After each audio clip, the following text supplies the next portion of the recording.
我们家拿铁因为跟他的父亲语言不通，给他爸进行才艺展示的时候整劈叉了，不小心把他爸给骂了，但是他爸完全没听懂，乐够呛。拿铁现在主要走的是这个铁岭广场舞混血舞王路线，然后每天视频跟他爸展示才艺。他作为idol在铁岭这个汇丰广场上领舞，后边一堆就是夕阳红广场舞大妈在后边配舞。每天他起舞的时候呢，都给他爸视频，他爸在手机那边看，特别感动，对拿铁跳舞的这个舞曲呢也特别上头，跟我说我儿子每天视频给我炫舞。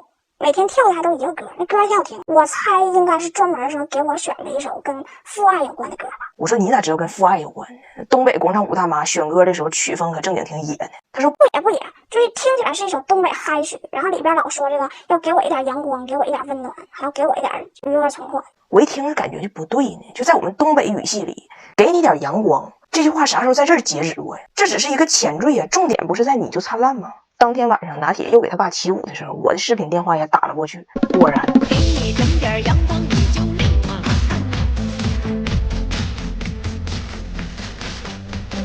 啥也不是，啥也不是。我说他爹啊，这你儿子骂你，你一点没听明白。我老公说他说我啥呀？我说你啥也不是，啥也不是，啥也不是是什么呀？就是啥也不是。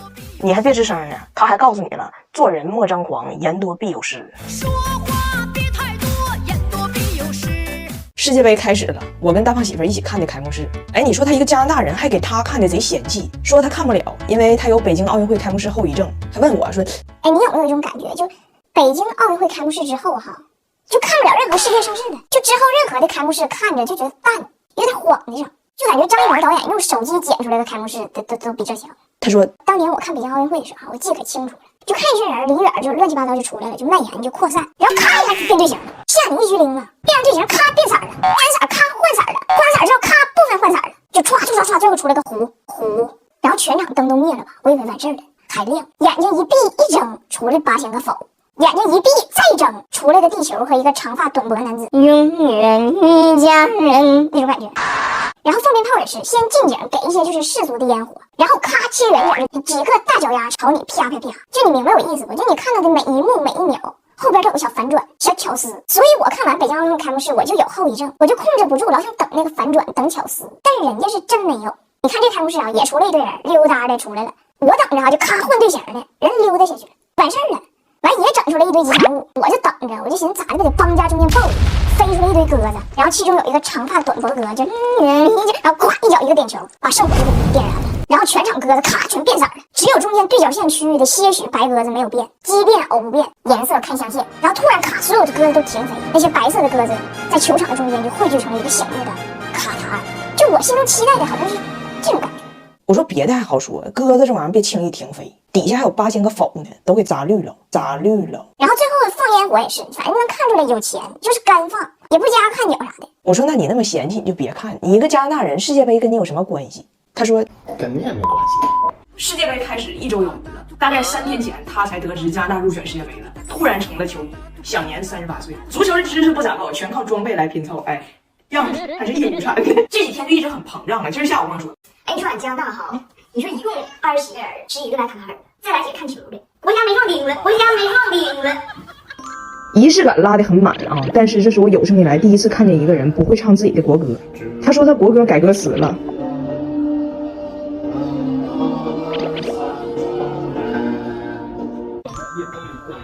但我觉得你狂归狂啊，人家克罗地亚人上一次亚军，你们来怎么说呢？也就是别人管 Q 了，你进了，加拿大进了。黄白是加拿大，红白是克罗地亚，这回你们穿的是黑色儿。黑色儿，真的不贵，可以跟你玩玩。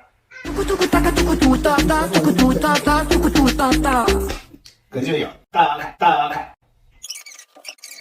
A few moments later. 4比1，加拿大1。加拿大1输了。没问题。1 is better than 0。好的，就这样。你咋老向着你爸的那对儿呢？这个也没有你点。哎，你说如果找了个外国人，这夫妻之间到底怎么分零花钱？真的是 AA 制吗？是这样的，她最近吧老管我要钱，我问她干啥呢也不说，告诉我过一阵自然就知道了。那我不可能给呀，我没给。然后她实在没招了，跟我坦白了，说想植发，我要头发，让我这边也出点钱，就她主植，我扶植属于。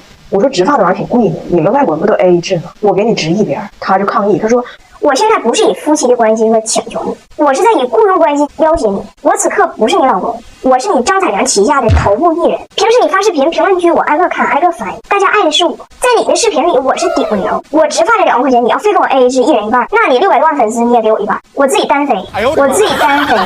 我一听，我感觉就莽撞之中又有一丝道理。我说行，咱俩可以去就面诊一下。这个面诊的意义呢，就首先是要鉴定你是不是真正意义上的脱发。结果我们一进屋，医生看了一眼他脑袋，直接免试了。我说医生这么快呢？那脑袋你看一眼你就看着病根了。医生说我看着我牙上粘太久，粘太久。我一看他的情况，病的也确实很重，我寻思要不给他植了吧。结果呢，价格比预想的还贵。因为啥呢？人医生解释了，植发这个事儿吧，属于把一个地区的毛囊转移到另一个地区，就可以这么转。也可以这么转，所谓拆东墙补西墙嘛。但是他呢，就西边的确很需要墙，但是东边又很不要墙，就东边日出西边雨，风吹草低见牛羊，没有给予的能力。那么呢，就还有一种办法，就是从身上其他的部位，比如腿毛摘下来往脑袋上补。但是呢，问题又来了，大胖媳妇的腿毛是直的，鬓发是弯的，而且呢，不光是她，就人的腿毛都是不长的，就那么长，这样植出来呢就比较参差，有长有短，有直有卷。你说那我能给他植吗？最后得花我不少钱，植出来一个泰迪和八哥的串儿，那种感觉，那玩意儿谁要呢？我家已经2串儿，我觉得不值，没给他做。这事儿呢就暂时过去了，谁也没提。结果最近呢，突然间就挑事儿，说我给在澳达的零花钱太多了，孩子不懂得珍惜。他说你看这样行不行？以后咱这家里都是就按劳获取，都以做家务赚钱，哎，谁也别白拿，每个活都有每个活的报价。洗衣服了、刷澡盆了这种水活10块钱，擦桌子了、扫地了这种汗活5块钱。姐夫，你看这样行不行？我一听我觉得也有点道理，我说行。结果这一家，我的天，都是财迷呀，干活干飞了。大胖媳妇这一干活，就恨不得整个大中华华语区全都听见。而且现在在我家这个接活、揽活、倒腾活已经出现了人传人的现象。大胖媳妇揽完活给在澳达，在澳达接完活在下方给拿铁。姑娘，你这么扫，到处都是灰，声还大呀。弟弟不喜欢噪音，用这个低水蛋白洗涤机，母婴机的噪音特别小。中国的家长和你爸不一样，我们付出劳动讲究一个默默无闻，关键它是零扬尘。像咱家有米还有米地，就得用这种零扬尘，添置个大白，少吸点尘霾。但是晚上，刚才我女儿跟我说，妈，我这一晚上我刷了那么多碗，洗了那么多双袜子，虽然是新的，我爸都搁那摸鱼，我拼死拼活给你干的，完我就挣3块钱，就3块钱，3块钱够干啥的呀？我心寒不？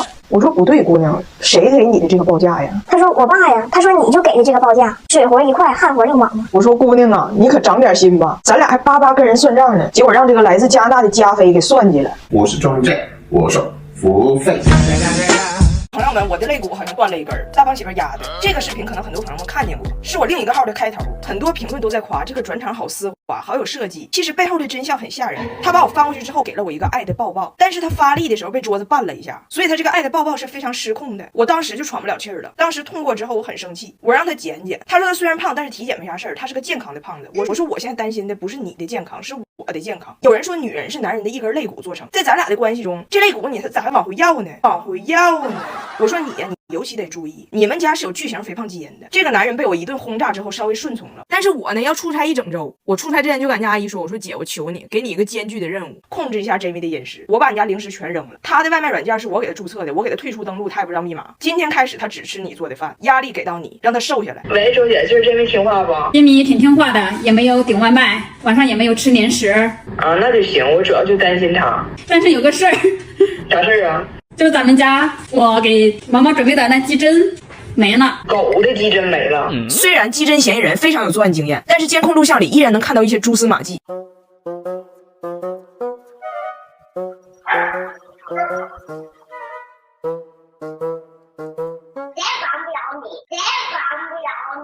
毛毛的2斤水煮鸡胗都被他给爆炒了。其实想减，找个科学的方式也没那么难呢。那要想减的话，早就应该问问聪明的豆瓣 APP 啊。抖音研发的 AI 软件有问题直接语音问他，回复速度很快，而且除了文字还附带相关文章、视频，非常高效全面。就不管是学习、工作、生活中的问题都能问，可省事了，而且完全免费。然后为了炸出来大胖媳妇到底都偷吃啥了，我让我一个同事拿着绿豆糕去炸张拿铁。俺家只有他有这个叛徒的潜质。拿铁，所以爸爸在家偷吃零食了吗？没有。那毛毛的那一盘鸡胗去哪儿了呀？不知道。你看这是什么？鸡胗糕，那你告诉我爸爸的鸡胗是什么味儿的呀？我鸡胗老辣了。老辣了呀。那你来，你过来，再来悄悄的，跟我过来。来，我给你拿一块绿豆糕，给你一块绿豆糕。你告诉我，那爸爸上次偷偷吃东西的时候是什么时候？你看见了吗？是什么时候啊？晚上，晚上。哎呦我的妈！爸爸还说什么了呀？只想跟他去看鱼，去干什么？去看鱼。我同事问我姐这啥意思？我想了一想，我说我猜啊，我猜你们晚上下班的时候，顺道在法院旁边那家驴肉火烧停一下，帮我看一眼，是不是带孩子上那儿看驴去了？于是晚上8点半，吃驴团伙在驴肉火烧店被抓了个现行。